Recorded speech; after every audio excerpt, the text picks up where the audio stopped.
Well, ladies and gentlemen, children, viewers of all ages, sexual orientation, colors, it doesn't matter. Welcome to my vlog. And here I am on this eve of Christmas Eve having a lovely cup of Sainsbury's gold medal tea. Excuse me. Mm. Sainsbury's is a grocery store, a supermarket, if you will, in England. And this particular Sainsbury's store in London is in a borough called Swiss Cottage. And we love going to Sainsbury's. They have great stuff, not just groceries, but they have great stuff like Christmas decorations and things. And I always buy my Sainsbury gold medal tea there as well. Good tea, keeping me company. And look at this little red truck with the Christmas tree on it. I think if you look over my shoulder, you'll see another red truck with the Christmas tree. They're everywhere, aren't they? Well, how are you doing on this busy, busy day before the eve of Christmas? Went out, had a little bit of a haircut today, a little bit of a trim. Tim, he's the guy that does our hair. He's fabulous. He's an Australian living here with his family. Fabulous. And his shop in Duncan is called Burn and Sage. Look him up. Then we went shopping after. Oh, let me tell you, the eve before the eve of Christmas, it's nuts. People are nuts. A grocery store here called Thrifty's on the island. The parking lot, monstrous. People trying to sneak in around you to get the parking spot and inside. People lined up everywhere. And they're out of whole cranberries. It's very sad living on the island.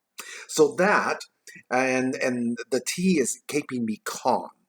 This is very nice because I was a little concerned earlier that some of the deliveries were not going to make it on time. And today I got the final 2 deliveries. Thank you, Canada Post. Thank you, Amazon. I'm all set. Just got to wrap a couple more things and we're all set for Christmas. I'm so jolly inside.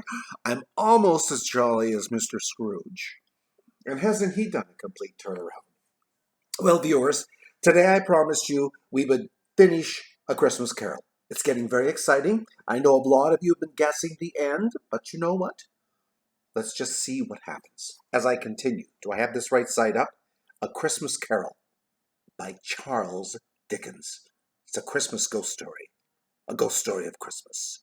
Well, the ghosts are gone now. The last ghost flew the coop, and he turned into the bedpost of Scrooge's bed. Scrooge was so happy, he jumped around with glee that the spirits had done everything in one night, the great lessons he taught him. And so Scrooge dressed himself up in his best, and he got out into the streets. And the people by this time were pouring everywhere, just like they were at Thrifty's and in the parking lot earlier. Nuts, I tell you, NUTZ, nuts.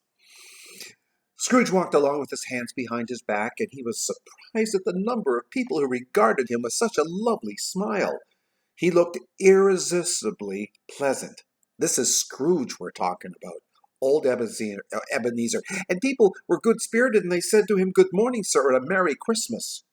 And Scrooge said that what they said, Merry Christmas and Good Morning, was of all the blithe sounds, the blithest sound of all. That's a hard word to say, Mr. Dickens. Blithest. You got to get the T in there in your tongue. Anyways, he hadn't gone very far along the street when he ran into this portly gentleman. Now, this was one of the 3 gentlemen that visited him the day before when he said, "Bah, humbug, get out, not giving you a dime of any money I have."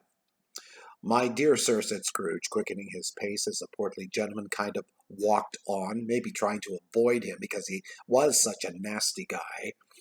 "How do you do? I hope you succeeded yesterday. It was very kind of you, and a Merry Christmas, sir." "Mr. Scrooge? What? Oh."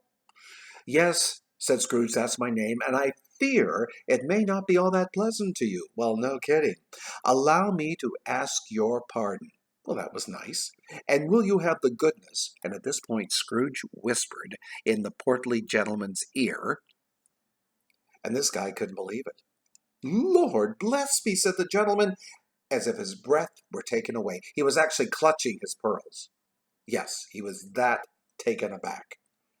"If you please," said Scrooge, "and not a farthing less. A great many back payments are included in that."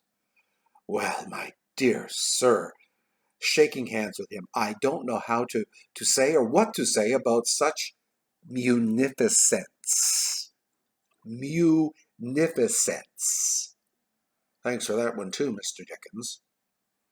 Well, anyways, Scrooge said, you will come and see me sometime. I will, cried the old gentleman, the portly old gentleman. It was clear that he meant to do it. So Scrooge walked around the streets, and he was watching people and kids having fun and looking in through windows. Really? Looking through windows? Whew. Peeping Tom material? No, probably not. This guy had been through a lot. He was a nasty old man. He'd been reborn overnight, so he was looking to see what joy people lived with at Christmas. That's all he was doing when he was looking in windows, looking at Christmas trees, all that kind of stuff. Anyways, he made it to his nephew's place, walked up and down the street a dozen times before he had the nerve to rap on the door, and the sweet little lady answered. She was the maid, and she tells him that the nephew is like in the waiting room, the sitting room, whatever. So Scrooge snuck in to this room, and he said, Fred, when he saw his nephew. Well, the nephew and the niece were startled.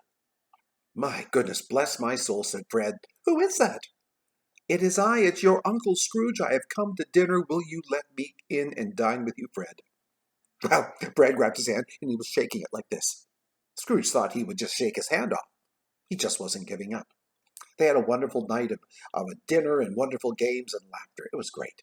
The next morning, Scrooge was in his office even more earlier because he wanted to beat Bob Cratchit there. It's the thing he had his heart set on. And he did it. 9 o'clock, no Bob Cratchit. 1:15, no Bobby. Full 18 and a half minutes behind the time. Scrooge sat with his door open, his head kind of down, and he saw Bob Cratchit sneak in, take off his coat, his comforter, and sit at the stool and pretend he had been there for a while, scratching away with numbers. Hello, growled Scrooge, in his accustomed voice, or as near as he could fake it to his usual voice. What do you mean by coming here at this time of day, Bob? I'm very sorry, said Bob, but I am behind my time, but I was rather making merry yesterday. Merry who? Said Scrooge. He didn't say that. I just made that up. Merry as a Merry Christmas, not making merry. Merry. I'll tell you what, my friend, said Scrooge, I am not going to stand for this sort of thing any longer. And therefore, he leapt from his stool and said, I'm going to raise your salary, Bobby. I'm going to do that, Bobby. Raise your salary. Well, Bob trembled, and he grabbed a ruler because he thought the old man had just finally flew the coop, had just lost his senses. But he didn't have to use it on Scrooge. Bob was taken aback, though, Mr. Cratchit. A Merry Christmas, Bob, said Scrooge, with an earnestness. Oh, please, Mr. Dickens, quit using these words with all the S's. Earnestness. The T is in there. Earnestness. You should see the stuff on my keyboard here on my monitor. No, it's terrible. I'll have to clean the whole thing after. Earnestness. Could not be mistaken. As he clapped Bob on the back, a merrier Christmas, Bob, my good fellow, than I have given you for many a year. I'll raise your salary, and I will endeavor to assist your struggling family. Oh, my gosh. And we will discuss your affairs this very afternoon, Bob Cratchit, over a bowl of smoking bishop. It's like a martini, I think, only hotter and smoking. Now, here's a picture. Here we go. You see Scrooge sitting in his chair, and he's ladling some smoking bishop into Bob's cup. Bob's a little short guy. Look at his little feet are dangling away. They're not even touching the ground. Oh, that's it. A Merry Christmas, Bob Cratchit. Scrooge was better than his word, you know. He did it all and infinitely more. And to Tiny Tim, who did not, big letters, N-O-T, did not die. Did we have you fooled there, viewers?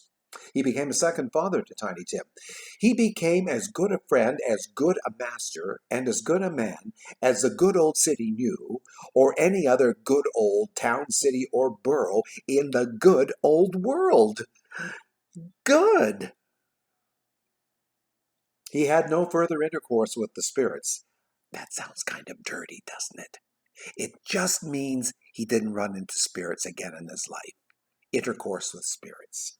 We don't use that word in that way anymore, do we? Oh, I know why.